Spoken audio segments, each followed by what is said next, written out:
Hello everyone, welcome back to O2S Academy YouTube channel. So here we are in our roundup series. हमने आज cover किया था अपना DPSP and Fundamental Duties chapter.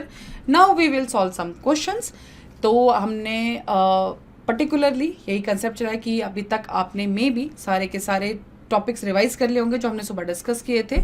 तो आज के जो टॉपिक्स है they were DPSP and the fundamental duties. उसमें मैंने आपको बोला था कि आर्टिकल्स एंड फैक्ट्स आपको रिवाइज करने हैं. Now we will see some questions. उसके साथ अगर आपको ये सारी पीडीएफ्स डाउनलोड करनी है ताकि आप बार बार इसको रिवाइज कर सकें, सॉल्व कर सकें, आपको O2S अकेडमी आपको डाउनलोड करना है. उसमें HCS प्रीलिम्स टेस्ट सीरीज का आपको फोल्डर होगा. उसके अंदर आपको फ्री रिसोर्स मटेरियल करके एक फोल्डर मिलेगा. उसमें सारी की सारी पीडीएफ्स को अपलोड किया जा रहा है ताकि आपके लिए इस टाइम पे आपको ज़्यादा मेहनत ना करना पड़े. जस्ट ओपन द पीडीएफ, इनको आप रिवाइज कीजिए. All facts will be covered in this particular. So the question for the first, when and which committee suggested the justiciable and non-justiciable types of rights? ध्यान रखिएगा, एक committee पढ़ी थी हमने DPSP को लेके, एक कमेटी हमने पढ़ी थी फंडामेंटल ड्यूटीज को लेके. सो इसका आंसर बताइए.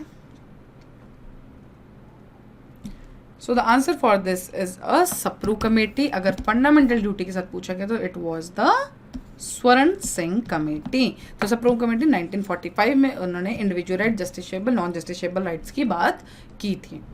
Article 43 of DPSP states make provision for just and human conditions of work and maternity relief, secure a living veg, a decent standard of living with social and cultural opportunities for all workers.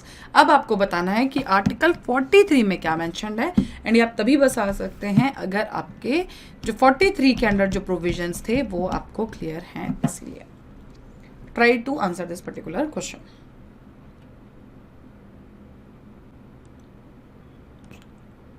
Okay, so the answer for this particular question is B only. ठीक है. Article 43 of the constitution talks about the securing a living wage with decent standard of living along with the social and cultural opportunities for all. ठीक है. तो अब आपको ये चीज देना है. So only the second and third is correct. Which of the new DPSP was added to the Constitution 342nd Amendment? मैंने आपको लास्ट में जब सुबह हमने डिस्कस किया था, वी हैव स्टडीड अमेंडमेंट के साथ पर्टिकुलरली किस में कौन सी अमेंडमेंट आई थी. ठीक है. कौन से प्रोविजंस ऐड हुए थे. तो आपके स्क्रीन पे है 4 points. To promote equal justice and to provide free legal aid to the poor, promote international peace and security between the nations, state need to minimise inequalities in the income status and prohibit the consumption of intoxicated drinks and drugs. तो अब इसमें आपको दो चीज़ें पता होनी चाहिए कि सेकेंड और थर्ड नहीं होगा बिकॉज ये किसी अमेंडमेंट से नहीं, ये हमारी ओरिजिनल में थे. सो आंसर विल बी 1 और 3. तो answer will be A. 42nd amendment में बात की गई थी equal justice and provide free legal aid to the poor.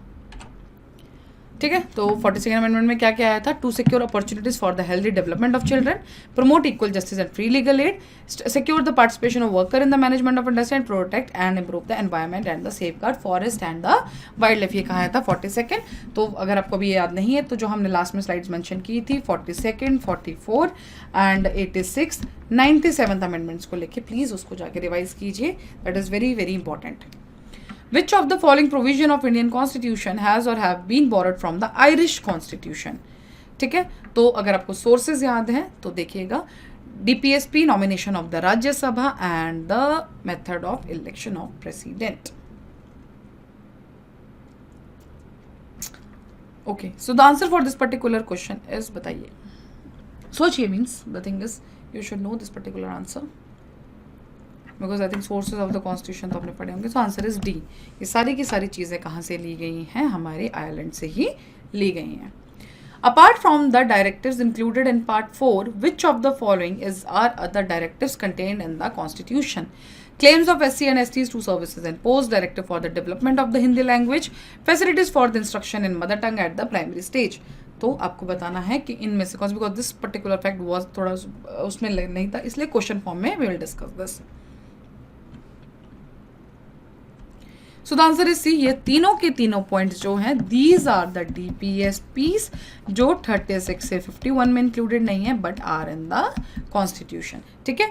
SC ST services and post के ऊपर, डेवलपमेंट ऑफ हिंदी लैंग्वेज के ऊपर और मदर टंग को प्राइमरी स्टेज पर डालने के लिए बात की गई है.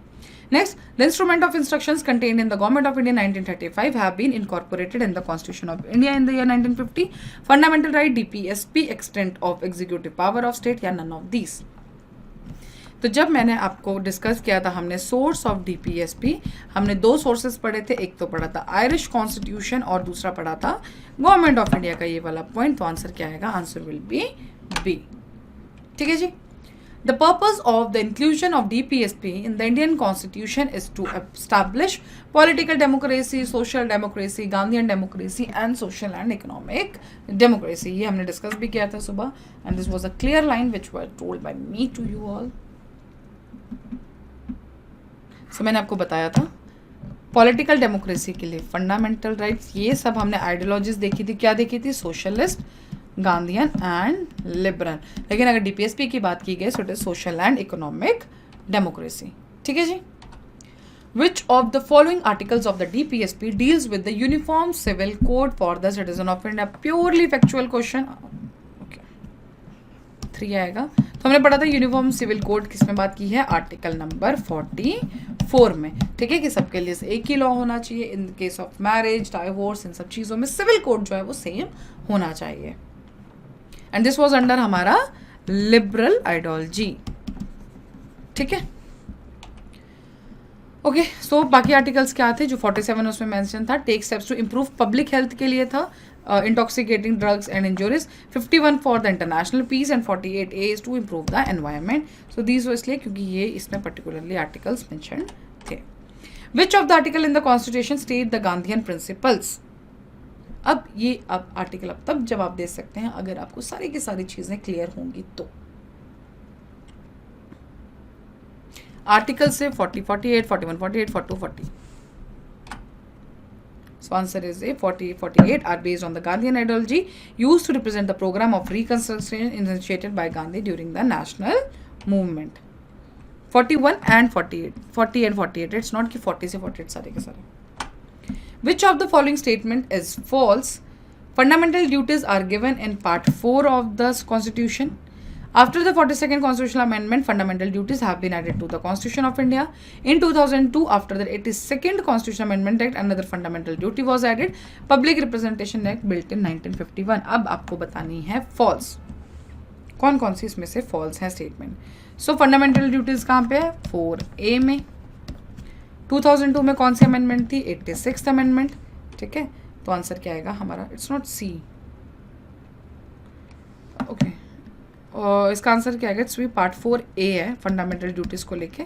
सो तो या तो इसमें A आएगा, देन इट्स करेक्ट, तो C। So basically answer is इसमें 4A आना चाहिए था and this is the 86th amendment. बाकी ये चीज़ें सही हैं। ठीक है। Which of the following committee advocated the fundamental duties in the Indian Constitution? Now this particular हमने DPSP को लेके पढ़ी थी, कौन सी? That was our Swaran Singh committee, sorry Sapru committee. And fundamental duties का तो आंसर आ गया, that is the Swaran Singh committee. Recommended the inclusion of fundamental duties in the Indian constitution.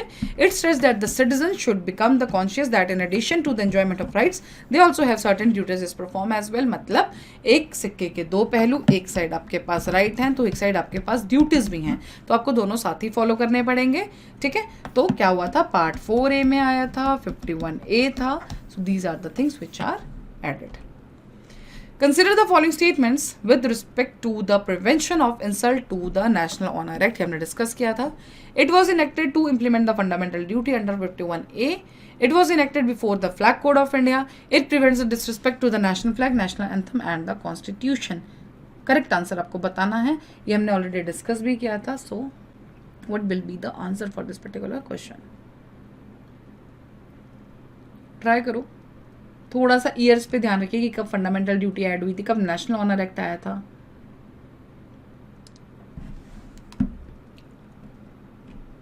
Think about this. Flag code of India कब आया था?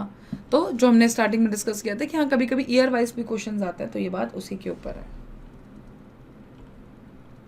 So answer will B D, second and third, क्योंकि national honour act आया है 1971 में और fundamental duties कब आई है? 1976 में।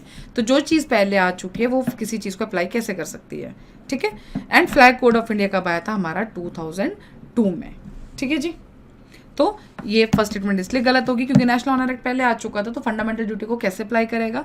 Second is correct, it was enacted before the flag code of India, क्योंकि फ्लैग और कोड ऑफ इंडिया 2002 में, वो 1971 में आ चुका है। It prevents disrespect to the national flag, national anthem and the constitution को नेशनल ऑनर एक्ट की बात हो रही है। By which constitutional amendment 10 fundamental duties were added in the constitution for Indian citizens. तो बात है भाई कि अमेंडमेंट बताइए कि जिससे 10 अमेंडमेंट्स या 10 ड्यूटीज ऐड हुई थी, मतलब ओरिजिनली बात की गई है। 11 तो आपको याद है, it is the 86 constitutional amendment. So the answer is D, 42nd amendment में बात हुई है। How the fundamental duties are being enforced. There are no provisions in the Constitution for direct enforcement nor any sanction to prevent their violation. The High Courts have been granted the power to enforce the fundamental duties. The Supreme Court has been granted the powers to enforce the fundamental duties. Any of the courts may issue directions for the enforcement of the fundamental duties. अब आपको बताना है इसमें से correct statement कौन सी है, क्या कहीं पावर की बात की गई है या नहीं की गई है, या जो भी इसका कंसेप्ट है। Just think.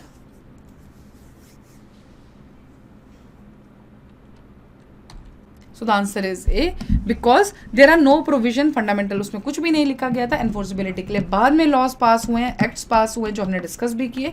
हाई कोर्ट को कोई पावर नहीं है, सुप्रीम कोर्ट को कोई पावर नहीं है, किसी को कोई पावर नहीं है।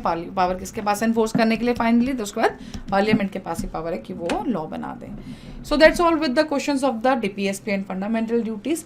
हमने सारे फैक्ट्स सुबह रिवाइज किए थे। So these are the questions. I just hope कि आपने इसमें से मैक्सिमम क्वेश्चन सॉल्व किए हों।